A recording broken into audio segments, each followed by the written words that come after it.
सर्वांना नमस्कार. स्वागत आहे आपलं मराठी चातुर्य कथा या यूट्यूब चॅनलवर. व्हिडिओला सुरुवात करण्यापूर्वी आपल्या चॅनलला सबस्क्राईब करा, बेल आयकॉनवर प्रेस करा, म्हणजे सगळ्या नोटिफिकेशन्स तुमच्यापर्यंत वेळेत पोहोचतील. चला तर वळूया आजच्या एपिसोडकडे. अर्जुन मयुरी पर्व 9 भाग 70. आता धोंडा खायला गेलेले अर्जुनराव रात्री उशिरापर्यंत सासरेबुवांसोबत गप्पा मारून तसे झोपले होते. उठायचं नावच घेत नव्हता माणूस. मग मयुरीने अर्जुनरावांना तुमची कोंबडी कोंबड्यासोबत पळाली म्हणून झोपेतून उठवलं आणि म्हणाली, माहेर माझं आहे आणि मी आळशीपणा करायचा सोडून तुम्हीच काय आळशीपणा करताय हो. आणि अर्जुनराव म्हणाले, असं कुठं लिहिलं आहे का की बायकांनीच माहेर आल्यानंतर आळशीपणा करावा? पण इथं आलं ना की माझ्या अंगात आळस शिरतो, अंग जड जड होतं. कसलीही जबाबदारी नसते त्यामुळे रिलॅक्स वाटतं. आणि काय गं, माझी कोंबडी पळाली असं म्हणतेस का? पण मयू, माझ्या कोंबडीला या कोंबड्याशिवाय करमत का गं? ती हसून म्हणाली, नाही करमत, आणि कोंबड्याला सुद्धा कोंबडीशिवाय करमत नाही, म्हणून तर सतत एकमेकांच्या मागे असतात. उठा ना. आणि तो पुन्हा तिला जवळ घेऊन म्हणाला, ए मयू, तू तलंग होतीस तेव्हा कशी होती आठवतं का तुला? ती हसून म्हणाली, आता हे कोणतं नवीन विशेषण आहे मला? अर्जुनराव म्हणाले, तलंग नुकतीच वयात आलेली कोंबडी आणि 18 वर्षाची मुलगी असते ना, तशी ती तलंग असते. खूपच पळते, इकडून तिकडून तिकडून इकडे टन्ना टन्ना उड्या मारत. आणि वयात आलेली तलंग, वयात आलेली कालवड आणि मुलगी फार तोरा मिरवतात आणि शेपूट मारतात. आणि काय गं, रात्री खाल्ली आमरस पोळी, मग आज काय बेत आहे आणि कधी निघायचं सांग लवकर. आणि मयुरी म्हणाली, आई करंजा करते आपल्याला बांधून द्यायला, आणि आज मटण आहे. आणि अर्जुनराव म्हणाले, रात्री पोळी आणि दिवसा नळी, वा वा वा. आणि मयुरी म्हणाली, ऐका ना, आपण धोंडा खाल्ला ना, मग आता अजय आणि प्रीतीलाही धोंडा खायला बोलवूया की. आणि अर्जुनराव म्हणाले, मग इकडून धोंडे खायचे आणि तिकडून फेकून मारायचे, ही रीतच आहे. मला काय विचारतेस, बोलव की तुझ्या नंदेला. मग मयुरीने लगेच प्रीतीला सकाळी सकाळी फोन केला आणि म्हणाली, अजय आणि तू धोंडा खायला या. आणि प्रीती म्हणाली, वहिनी बघते गं, पण नक्की नाही सांगू शकत, कारण आता प्रीतीच्या सासूबाई जाग्यावरच बसल्या होत्या, त्यांचं सगळं काम तिला करावं लागायचं. आणि अर्जुनराव म्हणाले, प्रीती, तुझं जर खरंच काम असेल तर आम्ही तुला आग्रह करणार नाही, पण आम्ही तुला तिकडे दगड मारायला आलो तर चालेल का?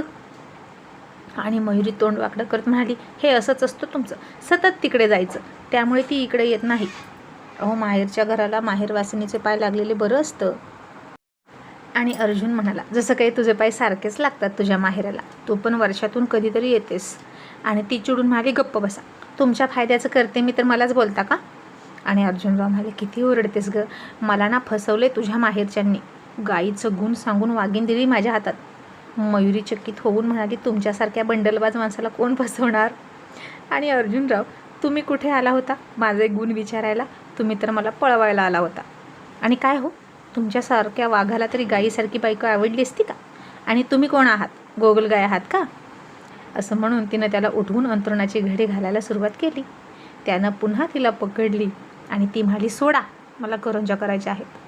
आणि अर्जुनराव म्हणाले, मला नको ती करंजी, ही माझी करंजी आहे ना, मी ना खूप खाल्ली, 16 वर्ष खातोय. आणि तिला अजून हसली आणि म्हणाली, सोडा, फाजील कुठले. सकाळी सकाळी चावटपणा करत सुरुवात केल्याशिवाय तुम्हाला दिवस सुरू झाल्यासारखं वाटत नाही का?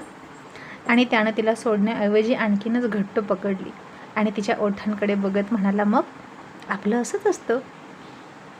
ए मयू, तू ब्रश केला, मी नाही केला. आणि ती हसून म्हणाली, आता किस पाहिजे असेल ना? आणि अर्जुनरावांनी तिच्या ओठाकडे बघितलं, त्यावरून अंगठा फिरवला.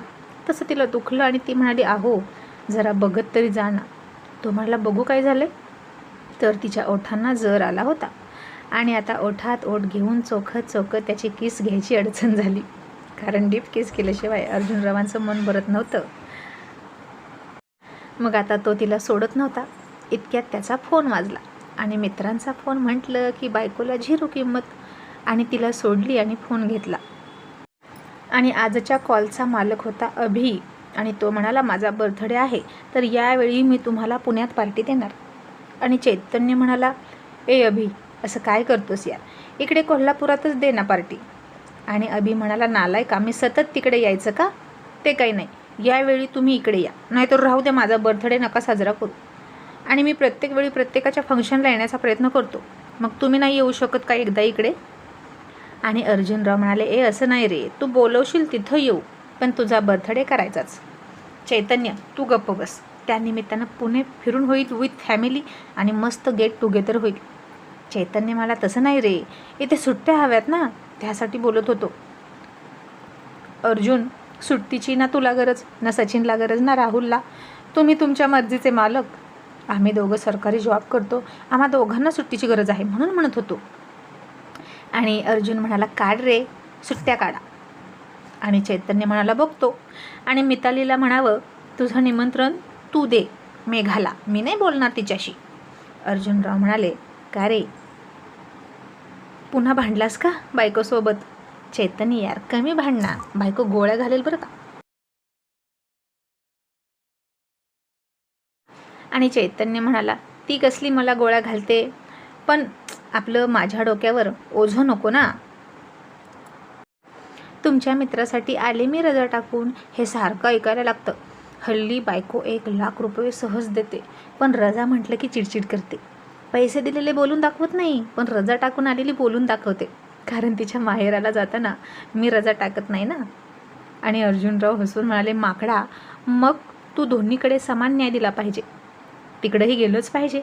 चैतन्य म्हणाला, कशाचा डोंबलाचा समान न्याय, तिच्या मैत्रिणीचे कार्यक्रम असतात आणि मला नाही तिकडे जाऊ वाटत.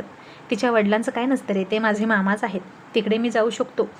पण हिचं कसं असतं ना, तुमच्या मित्रांमध्ये जाता, मग माझ्या मैत्रिणींमध्ये पण चला, आणि मला नाही ते आवडत.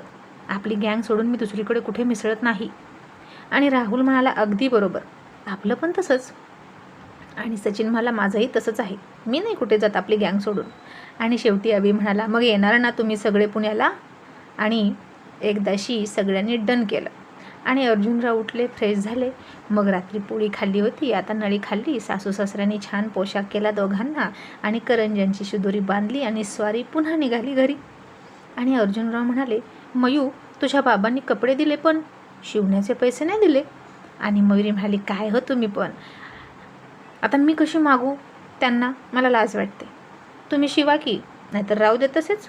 आणि सासरवाडीची अपेक्षा कधीपासून करायला लागलात? आणि अर्जुनराव म्हणाले, गंमत केली ग, इथून काय द्यायचं ते दे त्यांना हवं तर, पण त्यांचं नको. आणि मयुरी म्हणाली, काही नको, पाहूनपणात जेवढं करता येतं तेवढं करायचं, एक्स्ट्रा द्यायची घ्यायची गरज नाही. आणि कधी जायचं आहे हो पुण्याला? आणि अर्जुनराव म्हणाले, पुढच्या आठवड्यात. आणि इतक्यात आशू म्हणाला, बाबा मला ज्यूस प्यायचा. आणि अर्जुनरावांनी त्याच्याकडे दुर्लक्ष करत बायकोलाच विचारलं, मग मयू तू कोणता ज्यूस पिणार? तिनं तोंड वाकडं केलं आणि म्हणाली, मला नको ज्यूस. ज्यानं विचारलं त्याला सांगा ना. आणि तरीही अर्जुनराव तिलाच म्हणाले, मी माझ्या बायकोलाच विचारतोय. पोरं काय मागून मागून खातात पितात, माझी बायको तेवढी खात नाही, बोल ना ग मयू. ती म्हणाली, अर्जुनराव मला एकतर ज्यूस नाही आवडत बाहेरचे. अर्जुनराव म्हणाले, तुला फक्त नवऱ्याला त्रास द्यायला आवडतो, कधीच कुठली गोष्ट पहिल्या बोलण्यात तू माझी ऐकली नाही. हे नको ते नको ते नको, म्हणून मी जर तुला जबरदस्ती तुला खायला नाही घातलं ना, तर तुझ्या अंगात काहीच उरणार नाही. ती थोडी हसली आणि म्हणाली, बरं तुम्हाला आवडेल तो द्या. आणि अर्जुनराव हसून म्हणाले, ओके, तू उसाचा रस पी, मी आंब्याचा पितो. तसं मयुरीने त्याच्याकडे डोळे मोठे करून बघितलं आणि हसायला लागली आणि म्हणाली, किती फाजीलपणा. आणि अर्जुनराव पुन्हा चावटपणा करत तिच्यावर डोळे रोखून म्हणाले, फाजीलपणा नाही, मी सिरियस आहे, आज रात्री धिंगाणा होणार. आणि तिला अजून हसत म्हणाली, बरं बरं, आधी रात्र तरी होऊ द्या. आणि अर्जुनराव म्हणाले, ती तर होणारच आहे, आणि प्रेमाची रंगपंचमीसुद्धा होणार. आणि इतक्यात आशू म्हणाला, रंगपंचमी आणि आत्ता? ती तर मार्च महिन्यात असते ना. आणि अर्जुनराव त्याला म्हणाले, बेन्या तू गप्प बस, इकडं लक्ष देऊ नको. मयुरी म्हणाली, आणि तुम्ही फाजीलपणा बंद करा, आणि मी गाडीतून खाली उतरणार नाही, मला ऊन लागतं. आणि तो आशूला खाली घेत म्हणाला, ठीक आहे, चला आपण पिऊ आणि या दोघांना ग्लासमध्ये घेऊन येऊया. मग तो ग्लास भरून घेऊन आला तिच्यासाठी आणि तिला म्हणाला, घ्या हिरोईन, प्या उसाचा रस. आणि तो चष्मा काढला तिनं, चष्मा तेवढा काढा असं म्हणाला, उगीच लोक बघतात तुझ्याकडे. आणि तिनं हसून चष्मा बाजूला काढून ठेवला.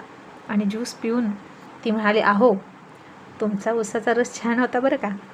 आणि तो हसून म्हणाला, मयू आता वात्रटपणा करण्याच्या बाबतीत तू मला गुरु करून घे आणि मी तुला गुरु करून घेतो. तू खूप लवकर शिकलीस बरं का. आणि ती हसली आणि म्हणाली, आता तुमच्यासारखा महागुरू असल्यावर का नाही शिकणार.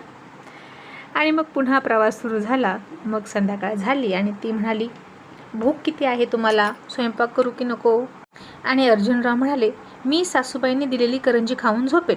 आणि तिला वाटलं आता अर्जुनरावांनी फाजीलपणा केला नाही म्हणून ती प्लेटमध्ये 4 करंज्या घेऊन आली. आणि अर्जुनराव म्हणाले, हट, ही असली नको, ही सासूबाईंची करंजी असं म्हणून तिच्याकडे इशारा केला. आणि ती पुन्हा लाजून हसली आणि म्हणाली, मुलांना झोपवा. मग मुलं झोपली आणि अर्जुनरावांनी बायकोला त्यांना हवा तसा त्रास द्यायला सुरुवात केली. आणि आता ती म्हणायची, आहो असं नको, ओठांना अजिबात धक्का लावू नका, हा त्रास होतोय मला. मग त्यानं कमरेत हात घातला की तिला गुदगुल्या झाल्या. मग त्यानं मांडीवर हात ठेवला तशा पुन्हा तिला गुदगुल्या झाल्या. म्हणजेच आज मयुराणीचं शरीर हसतच होतं. आज खूपच सेन्सिटिव्ह झाली होती ती. आणि सारखी त्याला त्याचे हात बाजूला काढायची आणि म्हणायची, इथेच हात लावू नका, तिथेच हात लावू नका, फक्त खांद्यावर हात ठेवा, कारण तिथं काही वाटत नाही. आणि अर्जुनराव वैतागून म्हणाले, इथे काय मी पिक्चरचं शूटिंग करायला बसलो आहे का. डायरेक्टर सांगेल तिथेच हात लावायला, मी कुठे पण हात लावणार, मी माझ्या मर्जीचा मालक. असं म्हणून त्यानं तिच्या मांडीला हात लावला आणि ती हसून हसून उड्या मारायला लागली. आणि शेवटी हसली आणि त्याच्या स्पर्शानं पुन्हा रोमॅन्टिक होऊन गप्प बसली. आता दोघांचंही मिलन झालं आणि इतक्यात कोमलचा फोन आला. ती तिकडे नुकतीच निवांत झाली होती मुलं झोपल्यावर. आणि ती म्हणाली, ताई झोपली नाहीस ना. आणि अर्जुनराव म्हणाले, मेवणीबाई आता फोन उचललाय म्हणजे नक्कीच झोपली नाही ना तुमची ताई. आणि बरं झालं 2 मिनिटांपूर्वी फोन नाही केला असता ना तर शिव्या खाल्ल्या असत्या. इतक्यात मयुरी हसली, त्याला फटका दिला आणि कोमल म्हणाली, अय्या जिजू काही पण काय हो, किती चावटपणा कराल. आणि अर्जुनराव म्हणाले, आता छोट्या मुलाला झोपवत होती ती, त्याला डिस्टर्ब झाला असता असं म्हणत होतो. आणि कोमल हसून म्हणाली, माहीत आहे कोणत्या मुलाला झोपवत होती, झाला ना रोमॅन्स करून, आता द्या माझ्या ताईकडे फोन. आणि अर्जुनराव म्हणाले, देतो. आणि मेवणीबाई या झोपायला. तशी मयुरी म्हणाली, काय लाज वाटते की नाही, तिला झोपवायला बोलवत आहेत का. आणि अर्जुनराव भोळेपणाचा आव्हानात म्हणाले, आता कोणी जेवताना समोर आलं किंवा फोन आला की आपण काय म्हणतो, जेवायला या. मग आता झोपताना फोन आलाय म्हटल्यावर झोपायला या म्हणणारच ना. तसं तिकडे कोमल खूप हसली आणि मयुरीने चावट कुटले म्हणून त्याच्यावर डोळे मोठे केले.